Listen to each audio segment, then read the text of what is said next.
Alrighty, so here we are on Facebook Live, Ben Shapiro Show with Brian Kilmeade. Brian, of course, is the co-host of Fox and Friends, not only the most watched by far, but the most powerful morning show in America. And he is the author of a brand new book, Andrew Jackson and the Miracle of New Orleans, the Battle That Shaped America's Destiny. It's already on the bestseller list. It is a terrific book. I've read it, and it's really interesting. So I want to bring Brian on for just a few minutes to talk about it. Brian, thanks so much for joining us.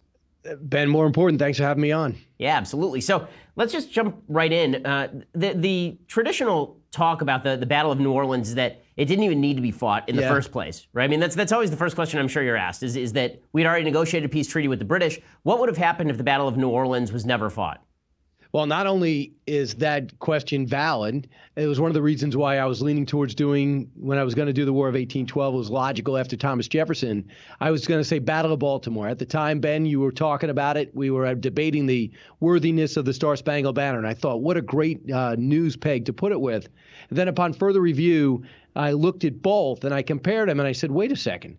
The Battle of New Orleans not only had to be fought, it had to send a message to the rest of the world once we won that we're here to stay, we can fight, and we will win against the world's number one power, especially the number one infantry, and that is the British. Then we find documentation in England that revealed that the British planned on, if they had to, abrogating the Treaty of Ghent, which would end the war, and putting up an international case that Napoleon had no right to sell us the Louisiana Purchase. America would have looked a lot different. Once again, we start the war terribly. We end up so strong, even though technically a draw, that the rest of the world knows we got to deal with this democracy. And we're not going to be able to shut off the magnet, which is attracting some of the best people in the world to our shores. That's an amazing thing. And the battle itself is just an incredible story, since we were vastly outgunned. And Andrew Jackson really had to put together a bizarre coalition of people to fight in this battle in the first place. Can you talk a little bit about the coalition, the army that Andrew Jackson brought to the battle?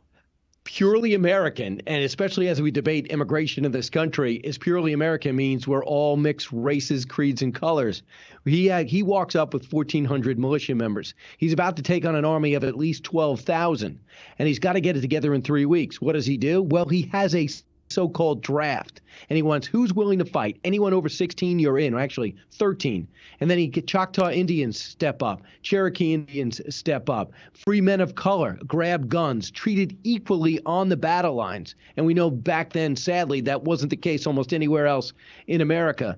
And then stepping up are pirates who knew where the contraband was able to deliver gunpowder and flint, and also was able to know the topography of the region.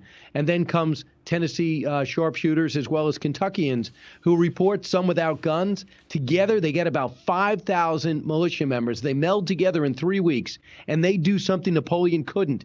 They take out the British infantry in under 45 minutes. And they do it by building a mini wall, another debatable topic. They dig a moat almost like the Romans, and they say, okay, bring it on. You got to get through us if you're going to get to New Orleans.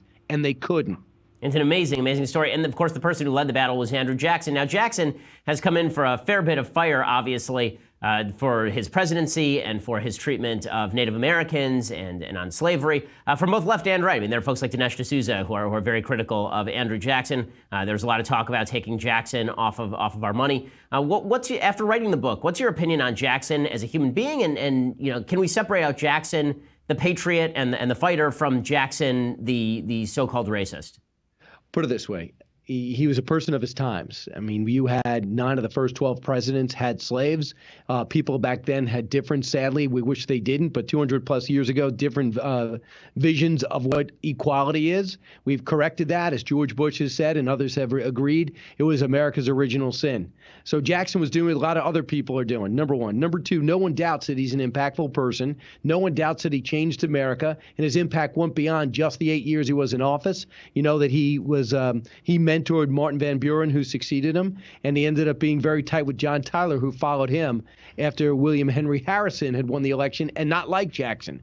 So he made a tremendous impact in his time. You have to see the tributes upon his death of all sides who said, this is the everyman born against impossible odds in the backwoods of the Tennessee region, who without parents or brothers wiped out an orphan at 13 and rose up to be a 2-term president. My goodness, this is a story to study, not as if he is the Messiah, but is he an impactful America that helped shape where our country is. I didn't want to do, and nor am I capable of doing, the definitive biography. You are, Ben, and John Meacham did, and there are so many out there. I wanted to grab one battle. I wanted to find out why this unknown became the most famous man in America, and everyone wanted a piece of him. He represented, you don't have to know anybody here. You just had the will to pursue happiness and success. And that a lot of people got inspiration from what he did. He wasn't connected to Virginia, Washington, Philadelphia, New York, or Massachusetts. This guy did it on his own with no connections. If he had connections, they were all dead before he was even 15 years old. Well, the book is Andrew Jackson and the Miracle of New Orleans. The author, of course, is Brian Kilmeade. So, Brian, one of the big reasons that Andrew Jackson has come up so much lately is because, of course, the current president of the United States, President Trump, likes to cite Andrew Jackson as a sort of inspiration for him on the populist front. In the book, you talk about the fact that because Andrew Jackson was a sort of backwoods character, that he didn't have all of these hoity-toity connections, this actually created some serious obstacles for him, even in terms of how he constructed his army and the respect that he got as a general. Can you talk a little bit about that?